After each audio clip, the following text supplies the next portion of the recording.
Next topic आता है कि application of biotechnology for human welfare. Application कहाँ कहाँ है, इसको हम कहाँ कहाँ यूज़ कर सकते हैं। तो बायोटेक्नोलॉजी जो है वो एनर्जी प्रोडक्शन में यूज़ हो सकता है, थेरेपेटिक्स में यूज़ हो सकता है इलाज वगैरह करने के लिए, जेनेटिकली मॉडिफाइड ऑर्गेनिजम्स में यूज़ हो सकता है कि उनको ऑर्गेनिजम्स के हम जीन्स को मॉडिफाई करके उन्हें ट्रांसजेनिक एनिमल्स बना सकते हैं। मॉलिक्यूलर डायग्नोस्टिक में हो सकता है कि हमें कुछ डायग्नोज करना है, कुछ जांच करनी है किसी भी मॉलिक्यूल्स की, बायोमॉलिक्यूल्स की या कुछ भी आरएनए डीएनए।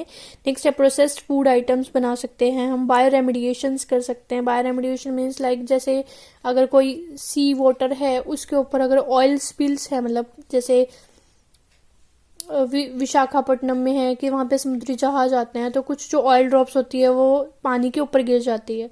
तो अब जो पानी अगर ऊपर गिर जाता है तो वो इमिसिबल होता है, वो वाटर के अंदर जो है वो मिल नहीं सकता, सोल्यूबल नहीं होता है, तो वो एक लेयर बना देता है। तो उसकी वजह से क्या होगा, जो नीचे जो ऑर्गेनिजम्स रह रहे हैं, फिशेस वगैरह रह रही है, उन्हें जो है ऑक्सीजन प्रॉपर नहीं मिल पाती। तो अगर हमें ऑयल को रिमूव करना है तो उसमें हम कुछ बैक्टीरियाज वगैरह यूज करते हैं। तो हम ये बायो रेमेडिएशंस में पढ़ते हैं कि किस तरह से हम ऑयल लेयर हटा सकते हैं। नेक्स्ट आता है बायोलॉजिकल वेस्ट ट्रीटमेंट। हम वेस्ट को भी ट्रीट कर सकते हैं बायोलॉजिकली मेथड से। फर्स्ट आता है therapeutics, application of biotechnology in medicine. Medicine में हम क्या यूज़ कर सकते हैं, हम रिकॉम्बिनेंट थेरापेटिक्स बना सकते हैं, मेडिसिन बना सकते हैं जो कि बहुत ही अच्छा रोल प्ले करती है ह्यूमन वेलफेयर में, क्योंकि ये कोई अनवांटेड इम्यूनोलॉजिकल रिस्पॉन्स नहीं प्रोड्यूस करती, जैसे कि एलर्जी वगैरह इनसे नहीं होती है, क्योंकि ये नॉन ह्यूमन सोर्स से प्रोड्यूस की गई है, बैक्टीरिया वायरस से। एट प्रेजेंट 30 जो रिकॉम्बिनेंट थेरेपेटिक्स हैं वो अप्रूव हो चुकी है ह्यूमन यूज़ के लिए पूरे वर्ल्ड में, लेकिन in India 12 of these are presently being marketed. Market में 12 जो हैं वो अवेलेबल हैं। नेक्स्ट है various therapeutics products are develop. बहुत सारे जो प्रोडक्ट्स हैं वो डेवलप हो चुके हैं, लाइक डायबिटिक पेशेंट के लिए insulin, tissue plasminogen activator for heart attack victims. Next है वैक्सीन फॉर इन्फ्लुएंजा और रेबीज और हेपेटाइटिस के लिए जो है वो डेवलप हो चुकी है। तो फर्स्ट एग्जाम्पल है जेनेटिकली इंजीनियरिंग ऑफ इंसुलिन, मतलब हम इंसुलिन को कैसे बना सकते हैं जीन मॉडिफाई करके या जीन्स को इंजीनियरिंग करके। तो जो हमने बनाया है ह्यूमंस के लिए, ह्यूमन के पर्पस के लिए, तो उसका नाम रख दिया हमने ह्यूमुलिन। तो ये ह्यूमुलिन के नाम से भी आ सकता है या फिर इसे ह्यूमन इंसुलिन भी बोलते हैं। जो इंसुलिन है is made up of 2 short polypeptide chain. जो इंसुलिन है, मैच्योर इंसुलिन जो होता है वो चेन ए और चेन बी से बना होता है और इनके बीच में सल्फर बॉन्ड होता है, disulphide bond. In mammals including humans insulin is synthesised as a pro hormone. जो इंसुलिन है हमारी बॉडी के अंदर, हम पढ़ चुके हैं 11th क्लास में कि पैनक्रियाज जो है वो एक हार्मोन रिलीज करता है इंसुलिन, ठीक है।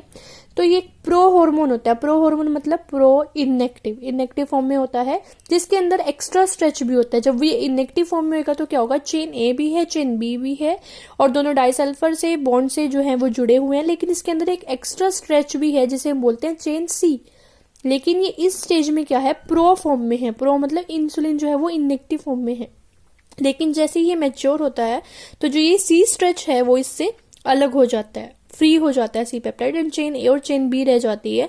तो इसको हम बोलते हैं मैच्योर इंसुलिन, ठीक है। तो मेन चैलेंज क्या आता है कि इंसुलिन की प्रोडक्शन करनी है रिकॉम्बिनेंट डीएनए टेक्नोलॉजी से इन मैच्योर फॉर्म में, क्योंकि हमें तो इसी फॉर्म में चाहिए जिसमें वो एक्टिव हो, ठीक है। अर्लियर जो इंसुलिन है वो डायबिटीज पेशेंट के लिए एक्सट्रैक्ट किया जाता था स्लॉटर्ड कैटल से या पिग से, उन्हें स्लॉटर करके उनका पैनक्रियाज रिमूव करके उसमें से इंसुलिन निकाल दिया जाता था। लेकिन अगर हम ये एनिमल सोर्स यूज करेंगे ह्यूमंस के लिए तो क्या हो सकता है, एलर्जी भी हो सकती है, कोई प्रॉब्लम भी हो सकती है, क्योंकि हमारी बॉडी जो है उसे एक्सेप्ट नहीं करेंगी, क्योंकि वो फॉरेन प्रोटीन है। तो अब हमने क्या किया है, रिकॉम्बिनेंट डीएनए टेक्नोलॉजी को यूज किया है। इन 1983 एक अमेरिकन कंपनी है, एली लिली इसका नाम है, इसने प्रिपेयर किए 2 डीएनए सीक्वेंसेस, चेन ए और चेन बी, और उनको डाइसल्फाइड बॉन्ड से जोड़ दिया। लेकिन इसको प्रोड्यूस करने के लिए उन्होंने क्या यूज किया है, ई कोलाई एक बैक्टीरिया यूज किया है। Chain A and chain B were produce separately, इनको प्रोड्यूस करके और इनको ज्वाइन कर दिया है by sulphur bond to form mature in human insulin. ये बनाया कैसे है, डॉक्टर सरन नारंग जो है एक साइंटिस्ट हैं जो कि इंडियन ओरिजिन के हैं, ओटावा में वर्क करते हैं कनाडा में। तो इन्होंने भी इसकी हेल्प की है इंसुलिन की क्लोन करने में, ठीक है। तो एक वेक्टर ले लिया, मतलब इकोलाई ले लिया, कोई भी ऑर्गेनिज्म, और इसका ये प्लाज्मिड है, ठीक है। इससे लास्ट चैप्टर में आप पढ़ चुके होंगे।